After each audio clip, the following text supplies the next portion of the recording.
Hello दोस्तों, आज मैं आपके लिए लेकर आया हूँ एक ऐसी सच्ची घटना कि मेरी बीवी को कैसे बनाया मेरे पड़ोसी दोस्त ने माँ। मैं एक शादीशुदा आदमी हूँ।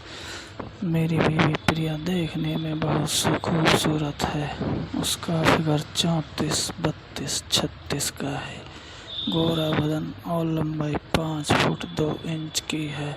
यह बात उन दिनों की है जब मेरी बीवी को एक बच्चा चाहिए था, लेकिन मेरी कई बार कोशिश करने के बाद भी कुछ नहीं हो पाया।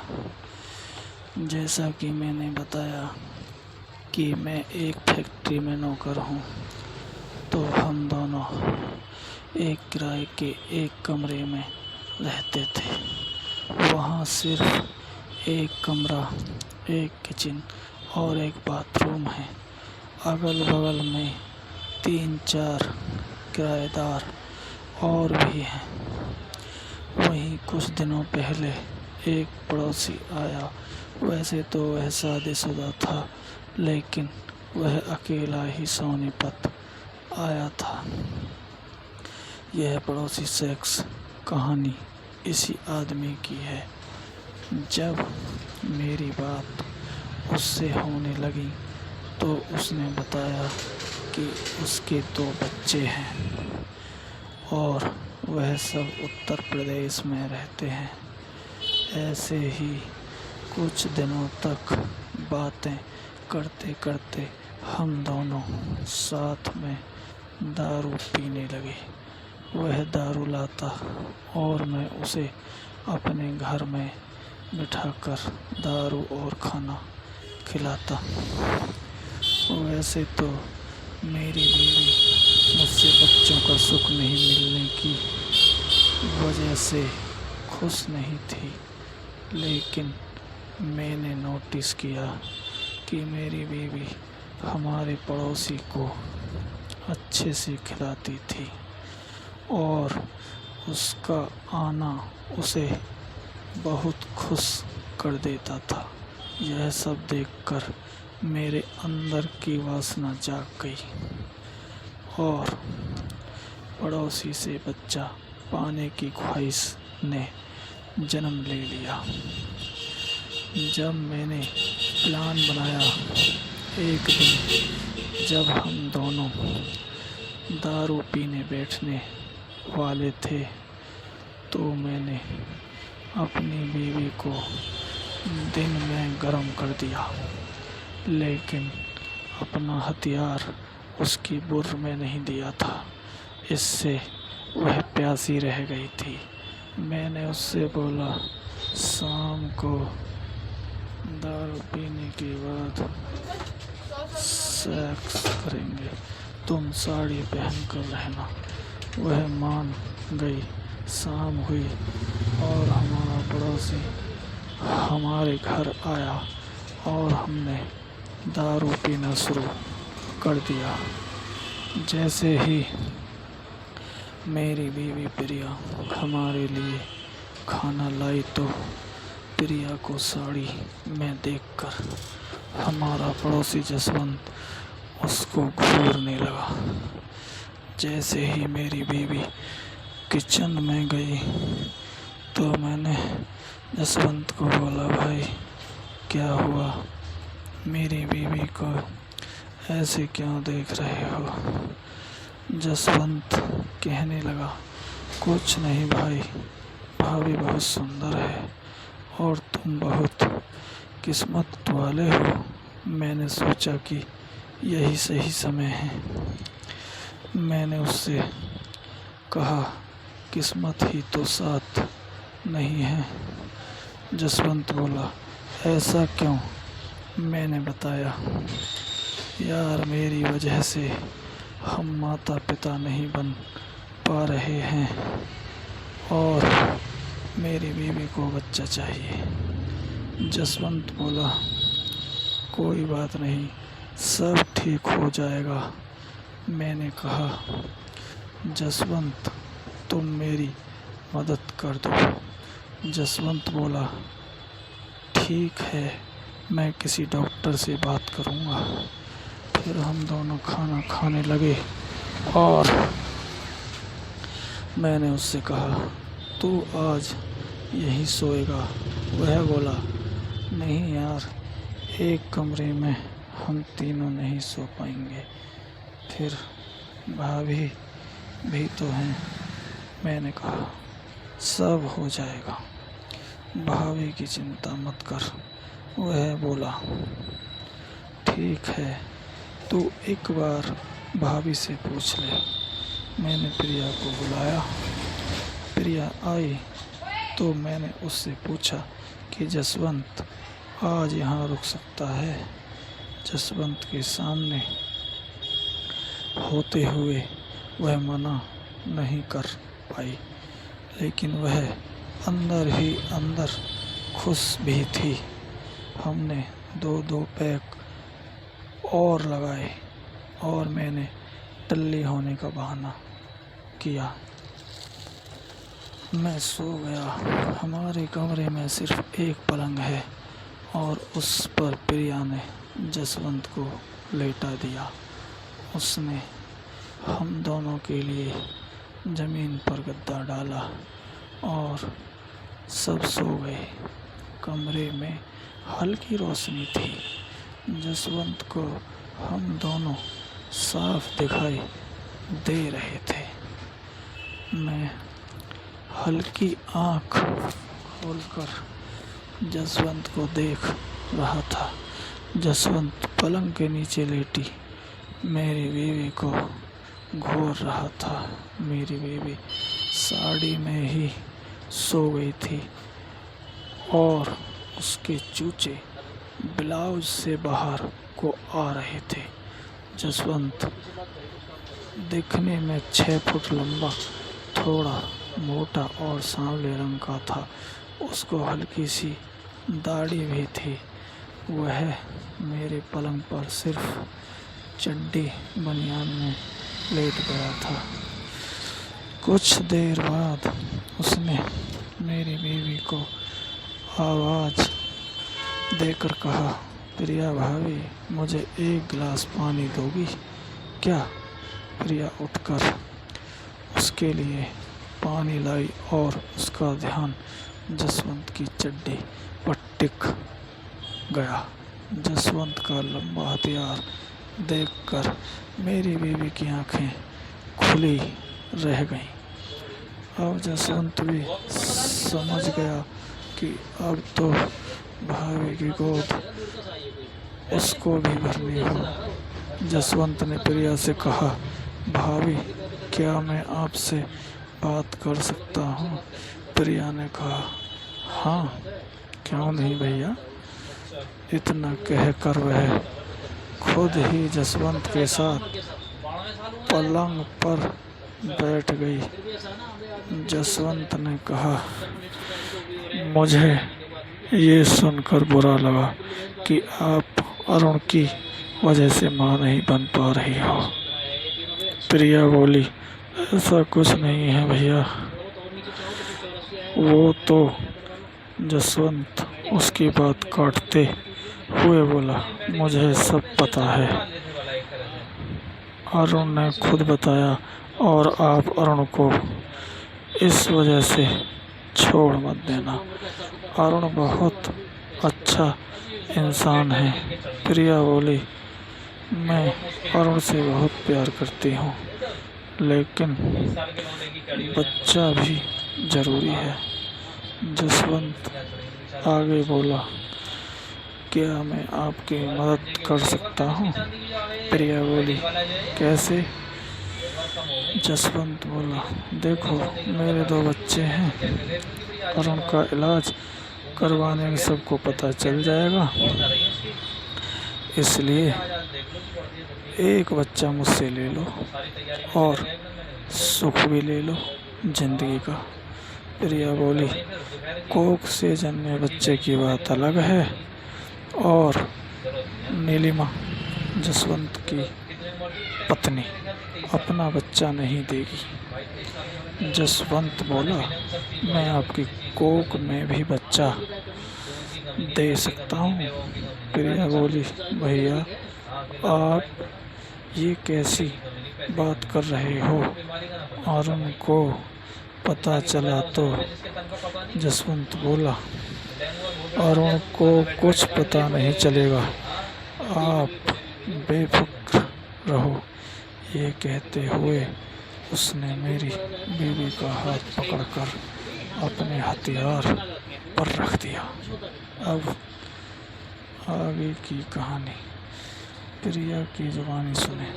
जैसे ही जसवंत ने मेरा हाथ अपने हथियार पर रखा, मेरे तन बदन में एक आग सी लग गई।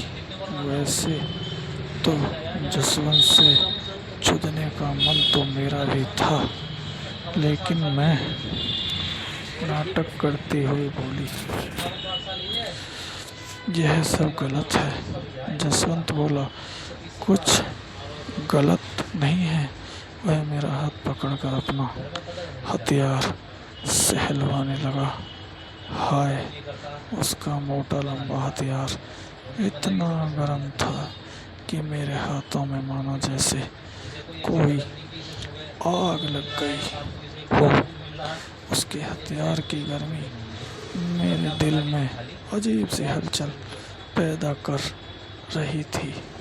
मैं अब गर्म होने लगी थी और वैसे भी मेरे पति ने मुझे दिन में पैसा छोड़ दिया था, जिसके कारण मेरी बुर्र में से पानी निकलने लगा था।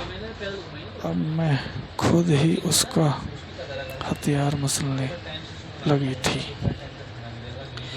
और जसवंत भी मेरे चूचे दबाने लगा था। मेरे पति नीचे फर्श पर गद्दा बिछाकर सो रहे थे। मुझे डर तो लग रहा था, पर मज़ा भी बहुत आ रहा था।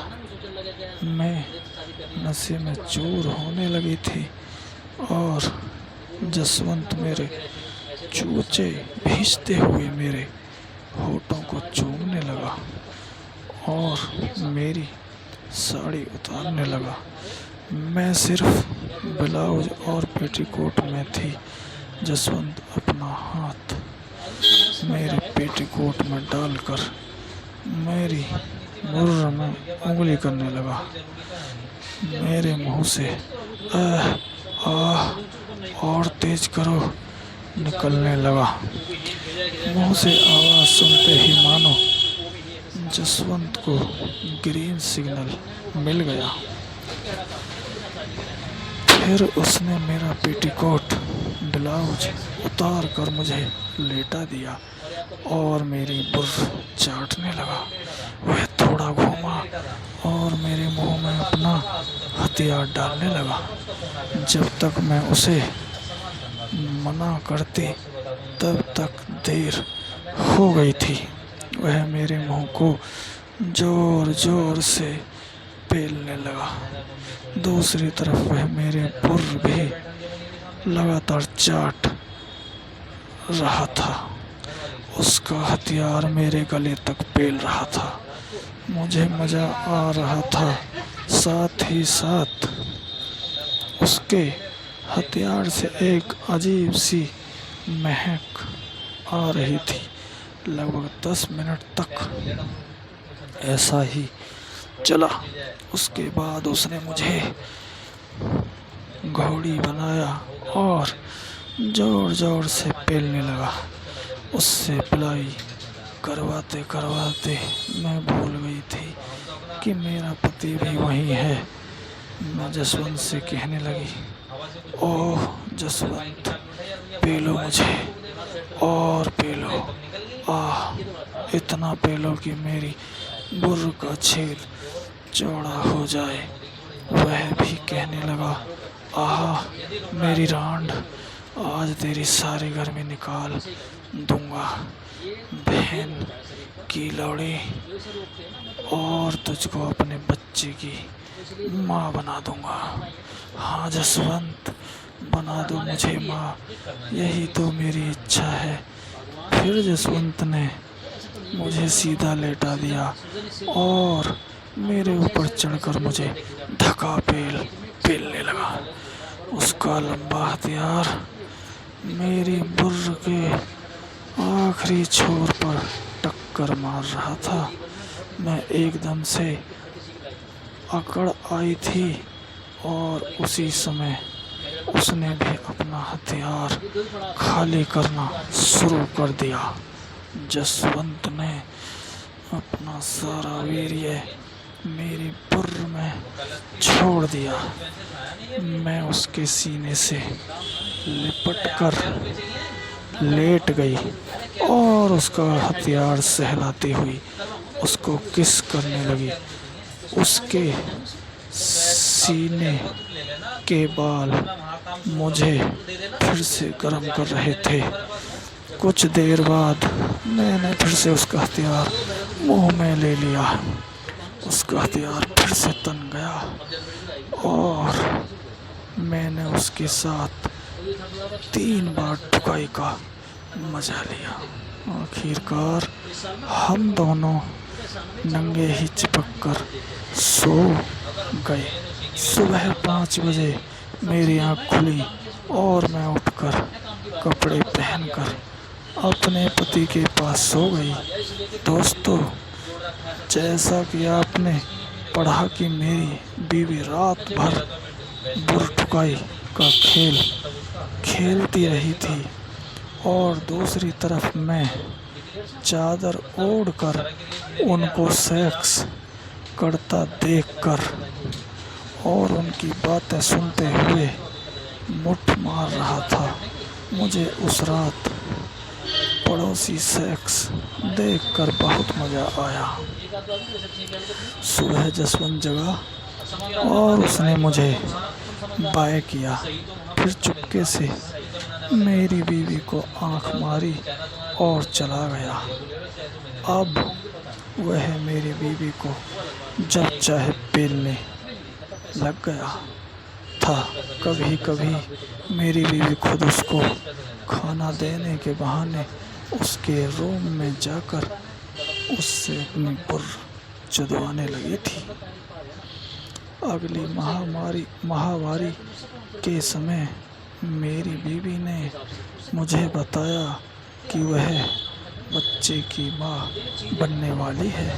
मुझे पता था कि वह मेरा बच्चा नहीं है, पर मैं अपनी शादीशुदा ज़िंदगी को बचाकर बहुत खुश था।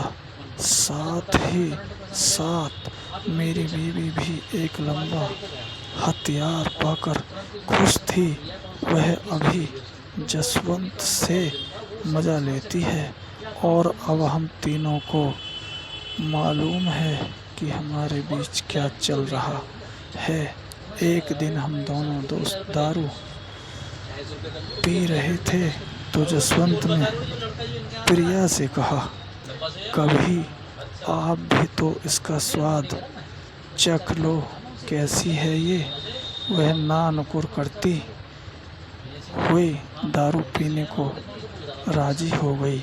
हम तीनों ने पैक गटकना शुरू कर दिए। दारू के नशे में हम सब मस्ती भरी बातें करने लगे। उसी बीच जसवंत ने मेरी बीवी को अपने पास खींच लिया। मेरी बीवी भी उसकी गोद में बैठ गई और वे दोनों मस्ती करने लगे। जसवंत ने मेरी बीवी के दूध दबाने शुरू कर दिए और देखते ही देखते वे दोनों मेरे सामने नंगे होकर ठुकाई करने लगे। मैं भी बड़ी बीड़ी जलाकर उन दोनों की ठुकाई देखने लगा।